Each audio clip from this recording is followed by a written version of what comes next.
पहली बात, आज तक मनुष्य की सारी संस्कृतियों ने सेक्स का, काम का, वासना का विरोध किया है।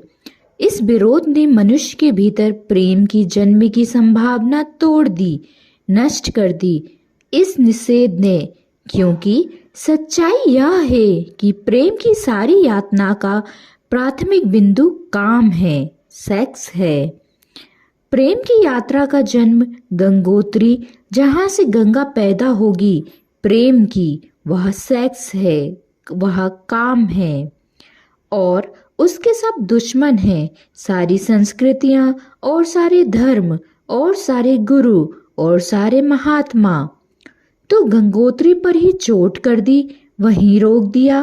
पाप है काम, अधम है काम, जहर है काम। और हमने सोचा भी नहीं कि काम की ऊर्जा ही, सेक्स एनर्जी ही अंततः प्रेम में परिवर्तित होती और रूपांतरित होती है। प्रेम का जो विकास है वह काम की शक्ति का ही ट्रांसफॉर्मेशन है, वह उसी का रूपांतरण है। एक कोयला पड़ा हो और आपको ख्याल भी नहीं आएगा कि कोयला ही रूपांतरित होकर हीरा बन जाता है। हीरे और कोयलों में बुनियादी रूप से कोई भी फर्क नहीं है। हीरे में भी वे तत्व हैं जो कोयले में हैं, और कोयला हजारों वर्ष की प्रक्रिया से गुजरकर हीरा बन जाता है। लेकिन कोयले की कोई कीमत नहीं है। उसे कोई घर में रखता भी है तो ऐसी जगह जहां दिखाई न पड़े। और हीरे को लोग छातियों पर लटका कर घूमते हैं कि वह दिखाई पड़े। और हीरा और कोयला एक ही है, लेकिन कोई दिखाई नहीं पड़ता। इन दोनों के बीच अंतर संबंध है, एक यात्रा है। कोयले की शक्ति ही हीरा बनती है। और अगर आप कोयले के दुश्मन हो गए, जो कि हो जाना बिल्कुल आसान है, क्योंकि कोयले में कुछ भी नहीं दिखाई पड़ता, तो हीरे की पैदा होने की संभावना भी समाप्त हो गई, क्योंकि कोयला ही हीरा बन सकता है। सेक्स की शक्ति ही, काम की शक्ति ही प्रेम बनती है, लेकिन उसके विरोध में है सारे दुश्मन हैं उसके। अच्छे आदमी उसके दुश्मन हैं, और उसके विरोध ने प्रेम की अंकुर भी नहीं फूटने दिए, और जमीन से प्रथम से पहली सीढ़ी से नष्ट कर दिया भवन को।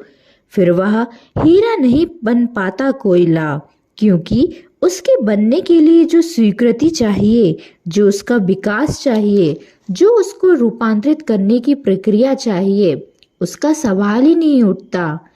जिसके हम दुश्मन हो गए, जिसके हम शत्रु हो गए, जिससे हमारी द्वंद्व की स्थिति बन गई, और जिससे हम निरंतर लड़ने लगे। अपनी ही शक्ति से आदमी को लड़ा दिया है, सेक्स की शक्ति से आदमी को लड़ा दिया गया है। और शिक्षाएं दी जाती हैं कि द्वंद्व छोड़ना चाहिए, कॉन्फ्लिक्ट्स छोड़नी चाहिए, लड़ना नहीं चाहिए। और सारी शिक्षाएं बुनियाद में सिखा रही हैं कि लड़ो। मन जहर है तो मन से लड़ो, जहर से तो लड़ना पड़ेगा। सेक्स पाप है तो उससे लड़ो, और ऊपर से कहा जा रहा है कि द्वंद्व छोड़ो।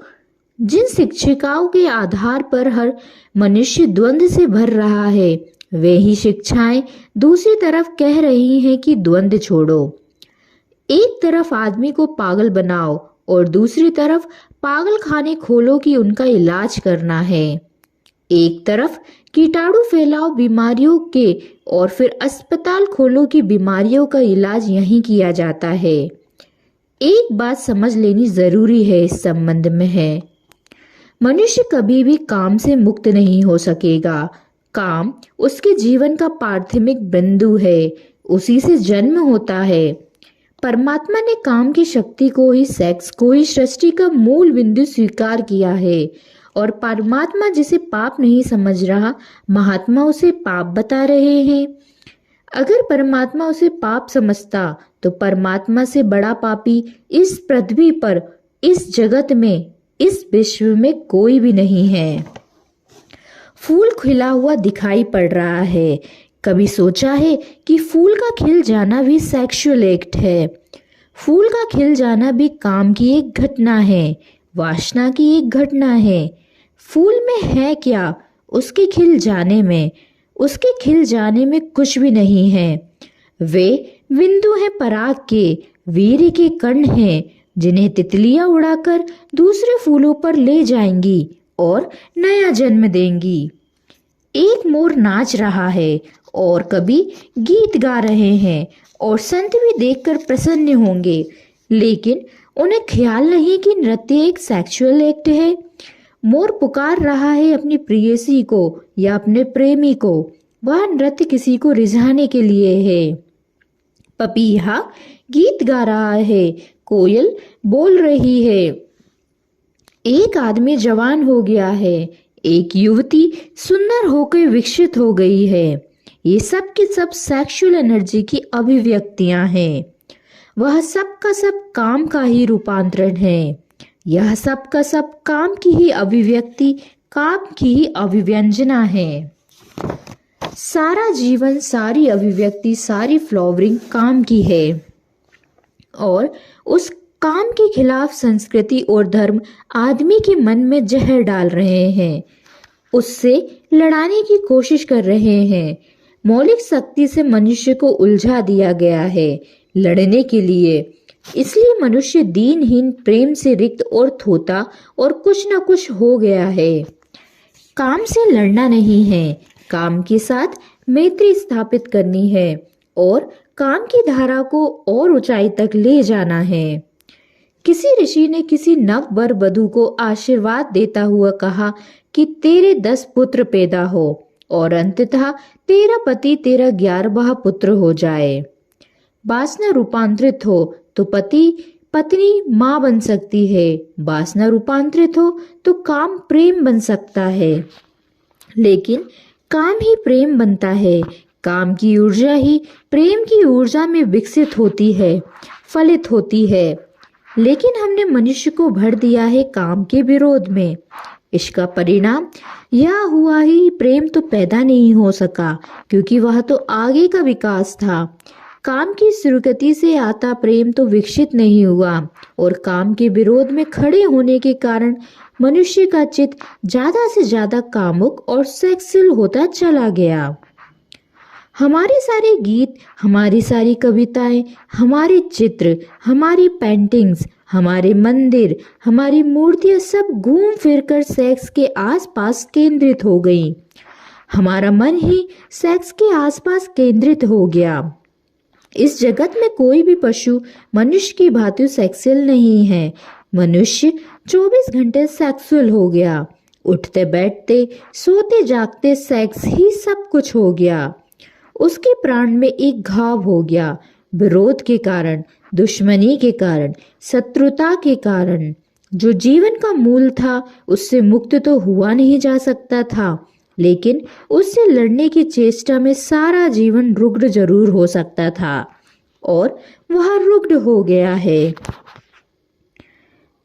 और यह जो मनुष्य जाति इतनी ज्यादा कामुक दिखाई पड़ रही है, इसके पीछे तथाकथित धर्मों और संस्कृति का बुनियादी हाथ है।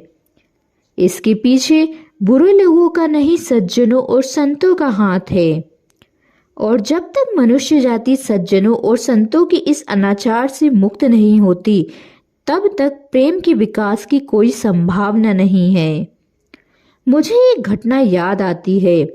एक फकीर अपने घर से निकला था, किसी मित्र के पास मिलने जा रहा था। निकला है घोड़े पर उसका चढ़ा हुआ एक बचपन का दोस्त घर आकर सामने खड़ा हो गया। उसने कहा कि दोस्त, तुम घर पर रुको, वर्षों से प्रतीक्षा करता था कि तुम आओगे तो बैठेंगे और बात करेंगे, और दुर्भाग्य कि मुझे किसी मित्र से मिलने जाना है। मैं वचन दे चुका हूँ तो मैं वहां जाऊंगा। घंटे भर में जल्दी से जल्दी लौट आऊंगा, तब तक तुम विश्राम करो। उसके मित्र ने कहा, मुझे तो चैन नहीं है। अच्छा होगा कि मैं तुम्हारे साथ ही चला चलूं। लेकिन उसने कहा कि मेरे कपड़े सब गंदे हो गए हैं धूल से रास्ते की। अगर तुम्हारे पास कुछ अच्छा कपड़ा हो तो मुझे दे दो, तो मैं डाल लूं और साथ हो जाऊं। निश्चित था उस फकीर के पास किसी सम्राट ने उसे एक बहुमूल्य कोट, एक पगड़ी और धोती भेंट की थी। उसने संभाल कर रखी थी, कभी जरूरत पड़ेगी तो पहनूंगा। वह जरूरत नहीं आई थी, निकाल कर ले आया खुशी में। मित्र ने जब पहन लिए तब उसे थोड़ी ईर्ष्या पैदा हुई। मित्र ने पहनकर तो मित्र सम्राट मालूम होने लगा।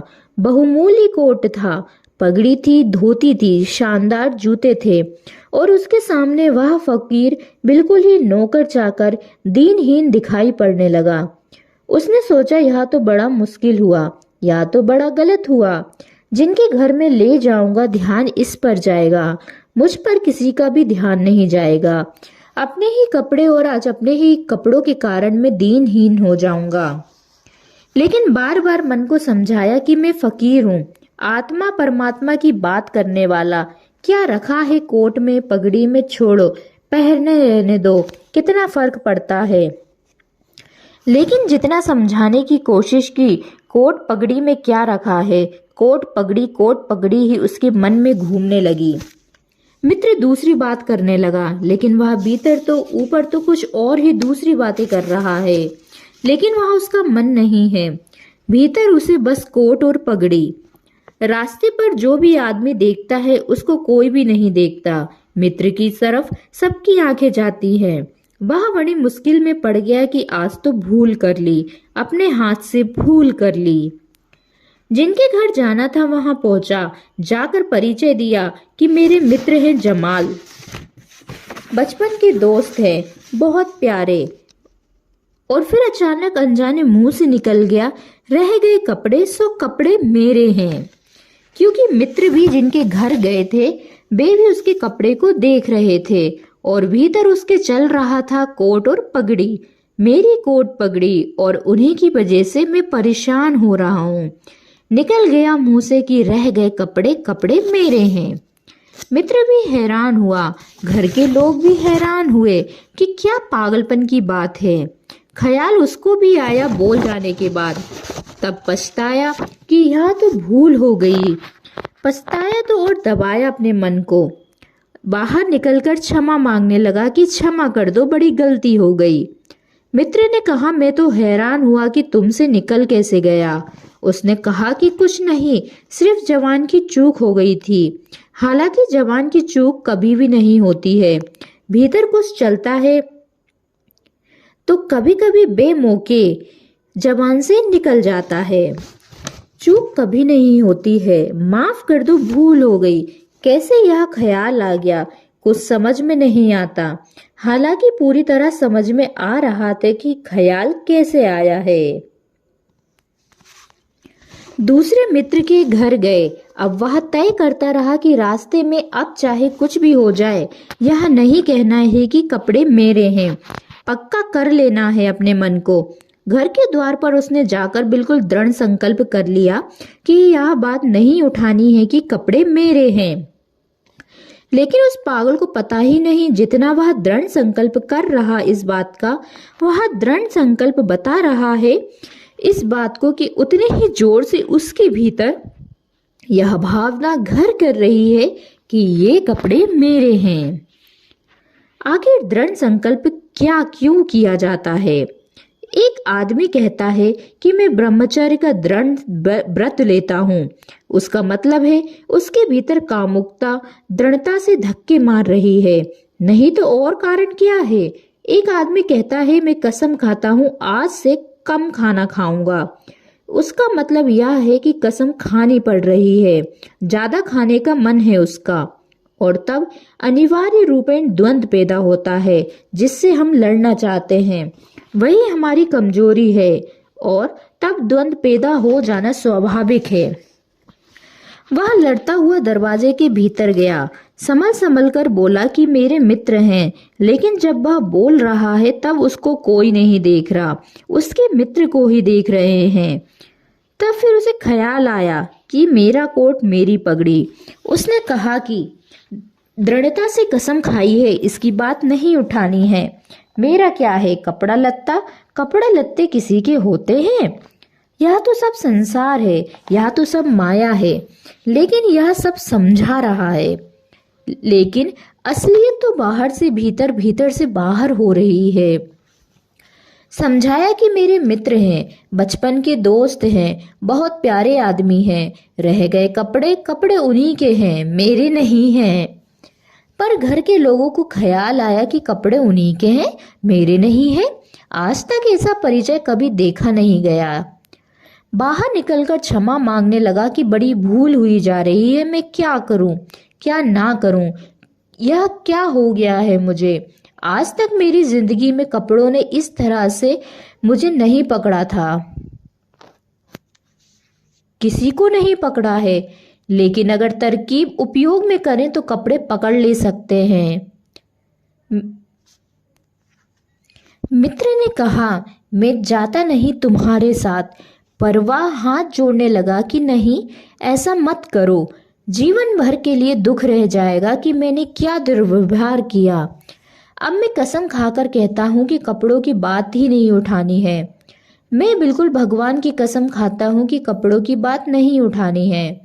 और कसम खाने वालों से हमेशा सावधान रहना जरूरी है, क्योंकि जो भी कसम खाता है उसके भीतर उस कसम से भी मजबूत कोई बैठा है जिसके खिलाफ वह कसम खा रहा है। और वह जो भीतर बैठा है वह ज्यादा भीतर है। कसम ऊपर है और बाहर है। कसम चेतन मन से खाई गई है और जो भीतर बैठा है वह अचेतन की परतों तक समाया हुआ है। अगर मन के 10 हिस्से कर दें तो कसम एक हिस्से ने खाई है, 9 हिस्सा उल्टा भीतर खड़ा हुआ है। ब्रह्मचर्य की कसमें एक हिस्सा खा रहा है मन का और 9 हिस्सा परमात्मा की दुहाई दे रहा है। वह जो परमात्मा ने बनाया है वह उसके लिए ही कहीं चला जा रहा है। गए तीसरे मित्र के घर। अब उसने बिल्कुल ही अपने सांसों तक संयम कर रखा है। संयमी आदमी बड़े खतरनाक होते हैं, क्योंकि उनके भीतर ज्वालामुखी उबल रहा है और ऊपर से वे संयम साधे हुए हैं। और इस बात को स्मरण रखना कि जिस चीज को साधना पड़ता है, साधने में इतना श्रम लग जाता है कि साधना पूरे वक्त हो नहीं सकती। फिर स्थिर होना पड़ेगा, विश्राम करना पड़ेगा। अगर मैं जोर से मुट्ठी बांध लूं तो कितनी देर तक बांधे रह सकता हूँ? 24 घंटे। जितनी जोर से बांधूंगा उतनी ही जल्दी थक जाऊंगा और मुट्ठी खुल जाएगी। इस चीज में भी श्रम करना पड़ता है। जितना ज्यादा श्रम करना पड़ता है उतनी जल्दी थकान आ जाती है, शक्ति खत्म हो जाती है और उल्टा होना शुरू हो जाता है। मुट्ठी बांधी जितनी जोर से उतनी ही जल्दी मुट्ठी खुल जाएगी। मुट्ठी खुली रखी जा सकती है 24 घंटे, लेकिन बांधकर नहीं रखी जा सकती। जिस काम में श्रम पड़ता है उस काम को आप जीवन नहीं बना सकते। कभी सहज नहीं हो सकता वह काम। श्रम पड़ेगा, फिर विश्राम का वक्त आएगा ही। इसलिए जितना सदा हुआ संत होता है उतना ही खतरनाक आदमी होता है, क्योंकि उसका विश्राम का वक्त आएगा। 24 घंटे में घंटे भर को उसे स्थिर होना पड़ेगा। उसी बीच दुनिया भर के पाप उसके भीतर खड़े हो जाएंगे, नरक सामने आ जाएगा। तो उसने बिल्कुल ही अपने को सांस सांस रोक लिया और कहा कि अब कसम खाता हूं कि इन कपड़ों की बात ही नहीं उठानी है। लेकिन आप सोच में लें उसकी हालत। अगर आप थोड़े बहुत भी धार्मिक आदमी होंगे तो आपको अपने अनुभव से भी पता चल सकता है उसकी क्या हालत हुई होगी। अगर आपने कसम खाई हो, व्रत लिए हों, संकल्प साधे हों, तो आपको भली भांति पता होगा कि भीतर क्या हालत हो जाती है। भीतर गया, उसने माथे से पसीना चू रहा है, इतना श्रम पड़ रहा है। मित्र डरा हुआ है, उसके पसीने को देखकर वह उसकी सब नस खिंची हुई हैं।